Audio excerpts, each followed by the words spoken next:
الحمد لله رب العالمين الصلاة والسلام على سيد الأنبياء والمرسلين أما بعد فأعوذ بالله من الشيطان الرجيم بسم الله الرحمن الرحيم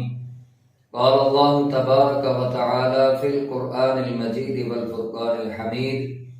والذي جاء بالصدق وصدق به أولئك هم المتقون آمنت بالله صدق الله مولانا العظيم وبلغنا رسوله النبي الأمي الكريم الأمين ونحن على ذلك لمن الشاهدين والشاكرين والحمد لله رب العالمين إن الله وملائكته يصلون على النبي يا أيها الذين آمنوا صلوا عليه وسلموا تسليما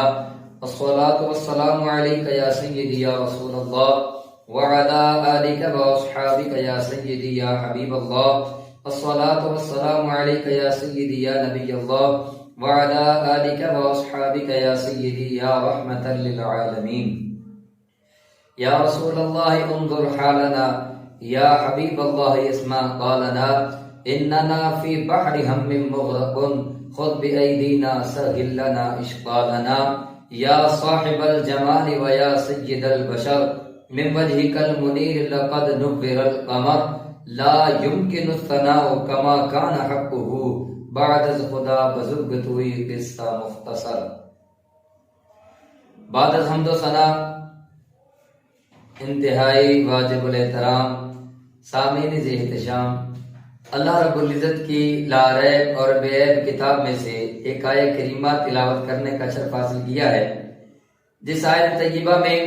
اللہ رب العزت ارشاد فرما رہا ہے والذی جاء بالصدق وصدق به اولئک هم المتقون، اور جو سچ لے کر آئے اور جنہوں نے سچ کی تصدیق کی. جو سچ لے کر آئے اس سے مراد نبی کریم صلی اللہ تعالی علیہ وسلم کی ذات اقدس ہے، اور جنہوں نے تصدیق کی وہ اس سے مراد حضرت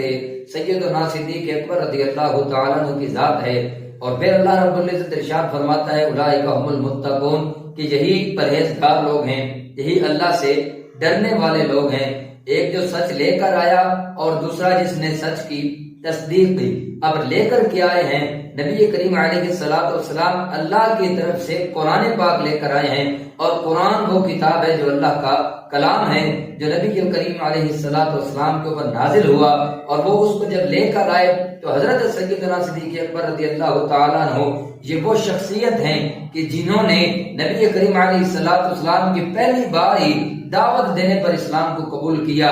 اور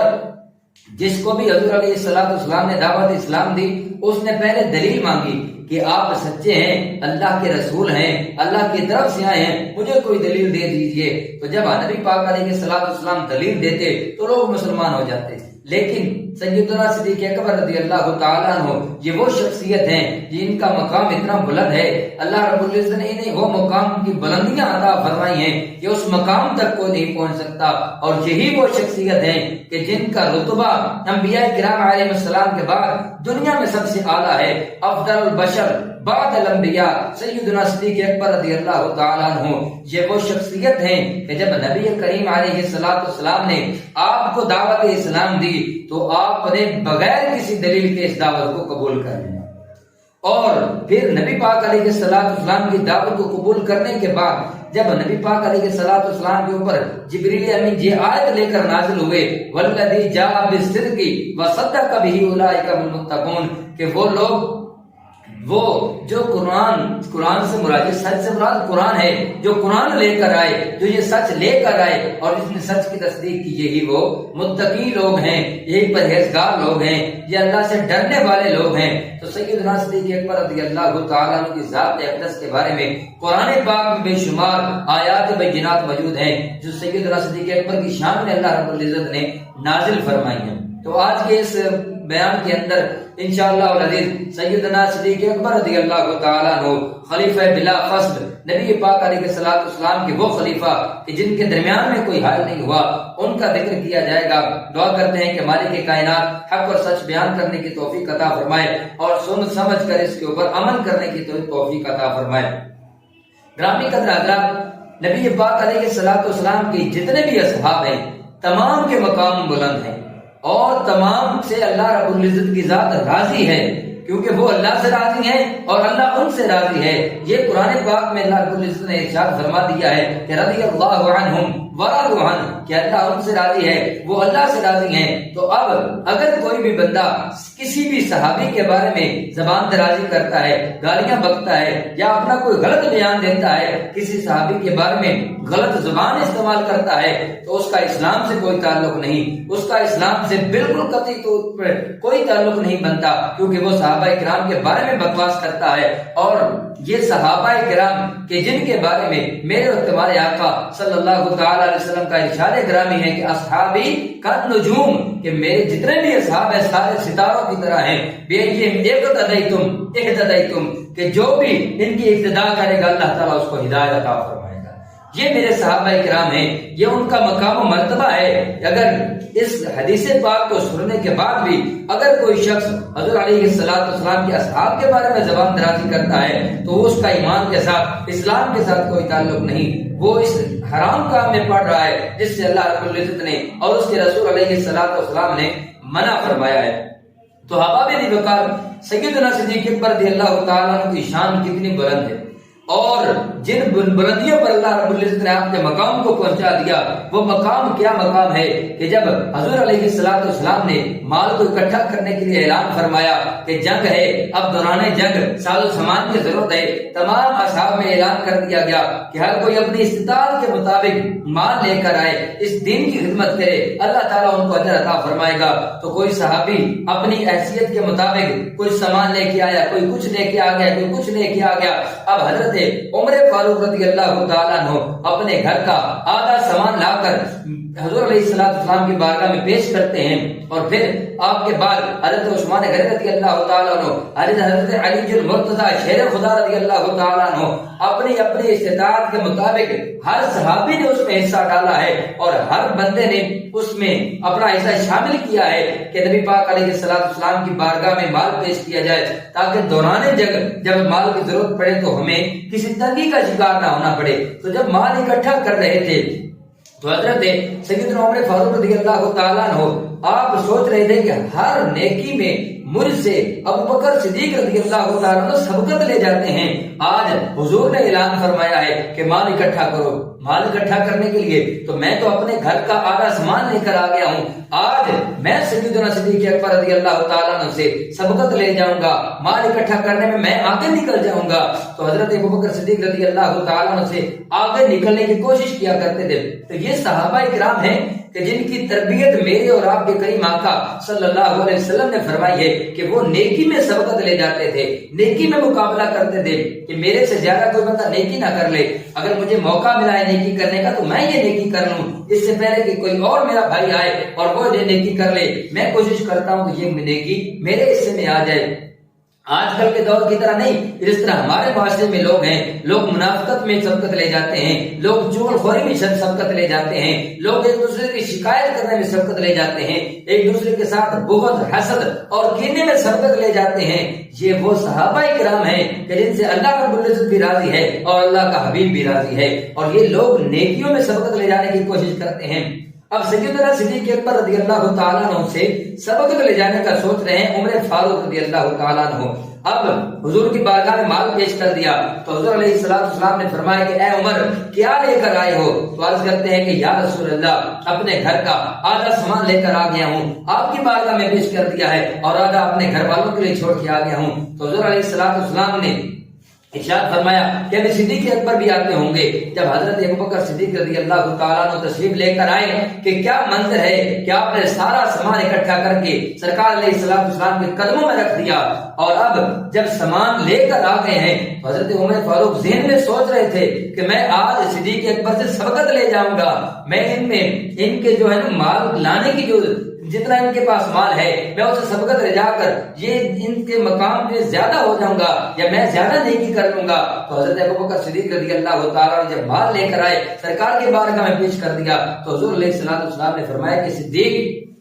گھر والوں کے لیے کیا چھوڑ کر آئے ہو؟ تو حضور علیہ السلام نے جب یہ سوال کیا کہ کیا لے کر آئے ہو، تو آپ نے فرمایا کہ یا رسول اللہ میں کچھ بھی گھر میں نہیں چھوڑ کر آیا، میں نے جھاڑو مار کے تمام چیزوں کو اکٹھا کر لیا ہے، حتیٰ کہ ایک سوئی کے برابر بھی گھر میں کوئی چیز میں نے نہیں چھوڑی، میں سب کچھ آپ کی بارگاہ میں لے کر آیا ہوں۔ تو حضور فرمانے لگے تم نے گھر والوں کے لیے کیا چھوڑا ہے؟ تو سیدنا صدیق اکبر رضی اللہ تعالیٰ عنہ آپ ارشاد فرماتے ہیں اب قیت لہم اللہ ورسولہ، کہ میں گھر والوں کے لیے اللہ اور اس کا رسول چھوڑ کر آ گیا۔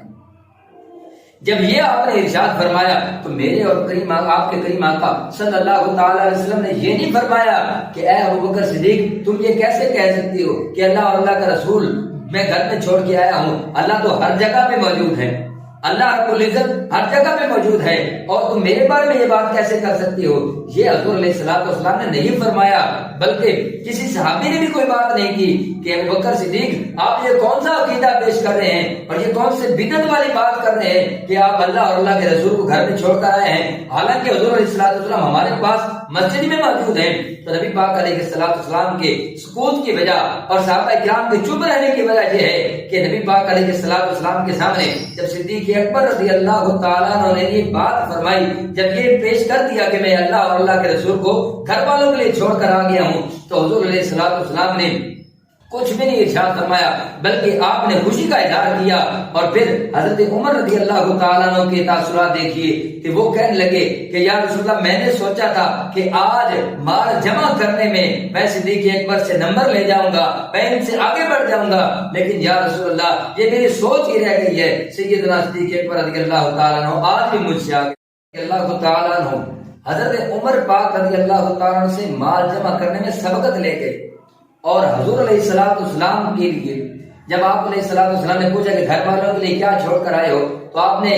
عرض کی کہ یا رسول اللہ میں اللہ اور اللہ کے رسول کو گھر والوں کے لیے چھوڑ آیا ہوں، وہاں پر اب گھر والوں کو کسی مال کی ضرورت نہیں ہے، ان کے لیے اللہ اور اللہ کا رسول ہی کافی ہیں۔ تو علامہ اقبال جو شاعر مشرق ہیں، آپ نے کیا خوب فرمایا تھا کہ پروانے کو چراغ اور بلبل کو پھول بس، پروانے کو چراغ بلبل کو پھول بس، اور صدیق کے لیے ہے خدا کا رسول بس۔ یہ شاعر مشرق حضرت علامہ اقبال رحمۃ اللہ تعالی علیہ کا فرمان ہے، اور وہ اس چیز کو اپنے شعر میں بیان کرتے ہیں کہ سیدنا صدیق اکبر رضی اللہ تعالیٰ عنہ اس قدر حضور علیہ السلام سے محبت کرتے تھے، عشق رسول میں اس قدر تھے کہ آپ نے کسی چیز کی پرواہ نہیں کی، بلکہ اپنے تن کا لباس بھی اتار کر اس مال میں جمع کر دیا، اور اپنے لباس اپنے جو جسم ہے اس کے اوپر ایک جو ٹاٹ لگا ہوتا ہے اس کو لگا لیا، اس کو لپیٹ لیا، اور پھر بٹن استعمال نہیں کیے بلکہ کانٹوں کے ساتھ جو اس کے بند تھے ان کو سلائی کر دیا۔ اور اب آپ رضی اللہ تعالیٰ عنہ نے جب سب کچھ اللہ کی راہ میں پیش کر دیا، حضور علیہ السلام کے قدموں میں تمام مال کو ڈھیر کر دیا، تو آپ کے پاس نبی پاک علیہ السلام کی بارگاہ میں جبریل امین تشریف لائے، اور وہ آ کے عرض کرتے ہیں کہ یا رسول اللہ آپ مجھے دیکھیے۔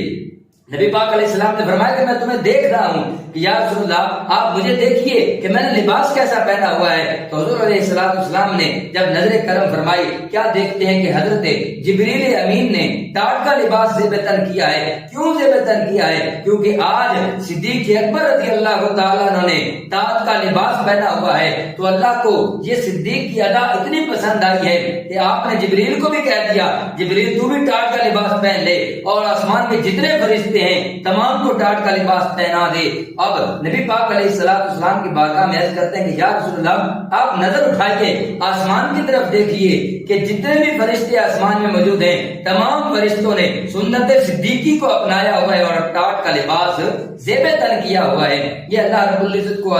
جو ادا ہے بڑی پسند آئی ہے کہ سیدنا صدیق اکبر رضی اللہ تعالیٰ عنہ اپنا تن من دھن سب کچھ لے کر حضور علیہ السلام کی بارگاہ میں آ گئے ہیں۔ اس سے پتہ چلتا ہے کہ جب دین اسلام کے اوپر کوئی بھی وقت آتا ہے کسی چیز کی ضرورت پڑتی ہے تو ہمیں بھی اپنا تن من دھن قربان کرنا چاہیے، اور سب کچھ قربان کرنا یہ صدیق اکبر رضی اللہ تعالیٰ عنہ کی سنت ہے کہ آج اسلام پر جب کوئی کڑا وقت آتا ہے تو ہم بس باتیں کر دیتے ہیں کہ ہم ان کے ساتھ ہیں، ہم یکجہتی کر رہے ہیں، ہم مسلمان بھائیوں کے ساتھ ہیں۔ کیوں ہم صدیق اکبر رضی اللہ تعالیٰ عنہ کی سنت کو ادا کیوں نہیں کرتے؟ کیا ہم اپنا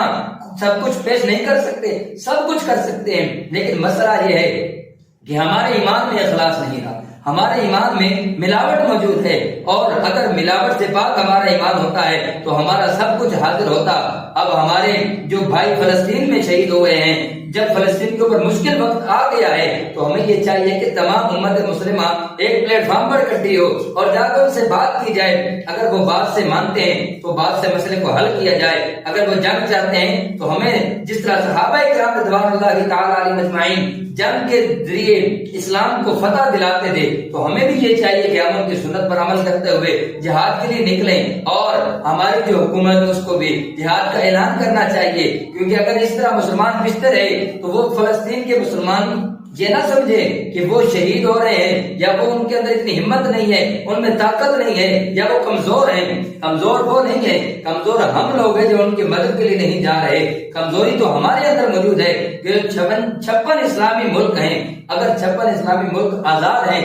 ایک فلسطین آزاد نہیں ہے، تو در حقیقت وہ 56 اسلامی ملک آزاد نہیں ہے، بلکہ ایک فلسطین ملک وہ آزاد ہے جس نے آزادی کی خاطر دین اسلام کی سربلندی کے لیے اور بیت المقدس کو فتح کرنے کے لیے اس کی حفاظت کی قسم کھائی ہے، اور وہ ڈٹ گئے ہیں اسرائیل کے سامنے۔ آج ہمیں بھی سیدنا صدیق اکبر رضی اللہ تعالیٰ عنہ کی سنت ادا کرنے کی ضرورت ہے کہ جس طرح انہوں نے اپنا سب کچھ حضور علیہ السلام کی بارگاہ میں دین اسلام کے لیے پیش کر دیا، ہمیں بھی چاہیے کہ ہم دین اسلام کی کچھ اس طرح خدمت کریں،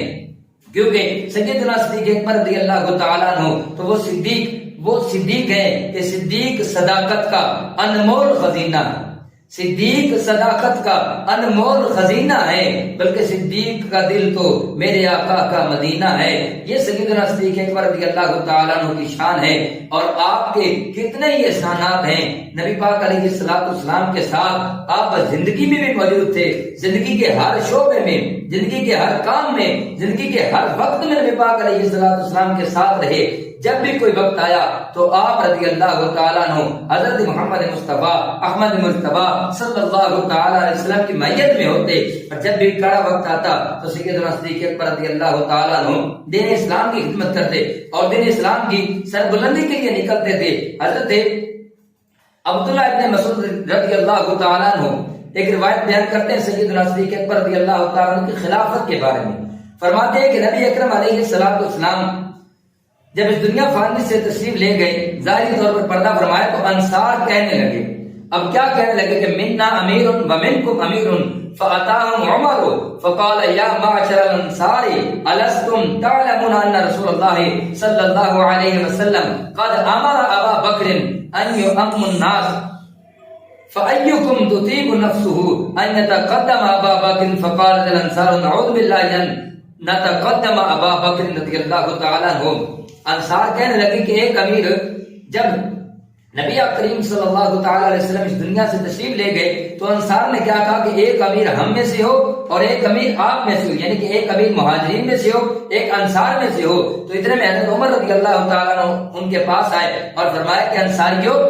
کیا آپ کو معلوم نہیں کہ رسول اللہ صلی اللہ علیہ وسلم نے ابو بکر کو امامت کا حکم دیا تھا؟ کیا تمہیں معلوم نہیں کون ہے جو ابو بکر رضی اللہ تعالیٰ عنہ سے مقدم ہونا چاہتا ہے؟ تو انصار کہنے لگے کہ اللہ کی پناہ، ہم ابو بکر رضی اللہ تعالیٰ عنہ سے آگے بڑھنے کا سوچے، یعنی کہ ہم حضرت ابو بکر رضی اللہ تعالیٰ عنہ سے آگے بڑھنے کا سوچ بھی نہیں سکتے۔ اور پھر اللہ کی قسم، ہم نے اس وقت کی صورتحال میں سیدنا ابو بکر رضی اللہ تعالیٰ عنہ کی بیعت سے بہتر کوئی حل نہ پایا کہ جب حضور علیہ السلام دنیا سے تشریف لے کے ظاہری طور پر پردہ فرمایا تو ہم نے اور کوئی حل نہیں پایا۔ ہمیں خدشہ لائق ہوا کہ اگر ہم لوگوں کو اسی حالت میں چھوڑ دیں اور بیعت نہ کی جائے تو وہ اپنے کسی شخص کے ہاتھ پر بیعت کر لیں، پھر یا تو ہم نہ چاہتے ہوئے اس شخص کی بیعت کر لیتے یا ہم ان کی مخالفت کرتے اور فساد برپا ہو جاتا۔ کہ جب حضور علیہ السلام دنیا سے تشریف لے کے گئے، یہ اس وقت کی بات ہے، اور پھر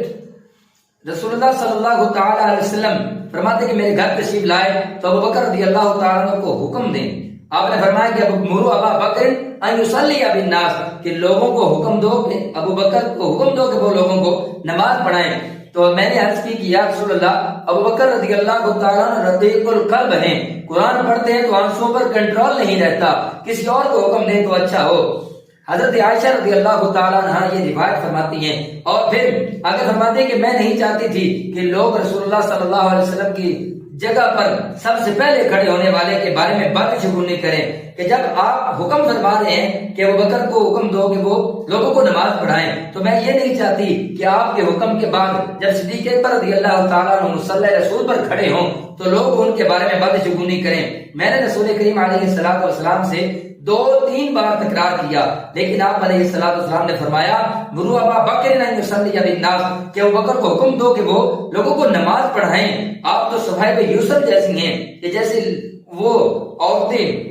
جو یوسف علیہ السلام کے دور میں ان حسن کے بارے میں باتیں کرتی تھیں، وہ تکرار کرتی تھی، تو حضرت عائشہ رضی اللہ تعالیٰ عنہ کو حضور فرما رہے ہیں کہ آپ ان جیسا برتاؤ نہ کریں، بلکہ جس طرح میں حکم دے رہا ہوں اس کے مطابق حضرت ابوبکر رضی اللہ تعالیٰ عنہ کو حکم دیں کہ وہ لوگوں کو نماز پڑھائیں۔ اب سیدنا صدیق اکبر رضی اللہ تعالیٰ عنہ نے حضور علیہ السلام کی حیات میں ہی لوگوں کو نماز پڑھائی، اور اسی سے آپ کی خلافت بلا فسق جو ہے وہ ثابت ہوتی ہے۔ اور بھی حدیث طیبہ موجود ہیں، لیکن نبی پاک علیہ السلام نے حکم دیا ہے ابو بکر رضی اللہ تعالیٰ عنہ کہ وہ لوگوں کو نماز پڑھائیں، تو پتہ چلتا ہے کہ خلیفہ بلا فضل صدیق اکبر ہیں، اور یار غار مصطفیٰ، رازدار مصطفیٰ، غمگسار مصطفیٰ اور یار مزار مصطفیٰ صلی اللہ تعالی علیہ وسلم صدیق اکبر رضی اللہ تعالیٰ عنہ ہیں۔ دعا کرتے ہیں کہ مالک کائنات ہمیں سیدنا صدیق اکبر رضی اللہ تعالیٰ عنہ کے اسوہ حسنہ پر چلنے کی توفیق عطا فرمائے۔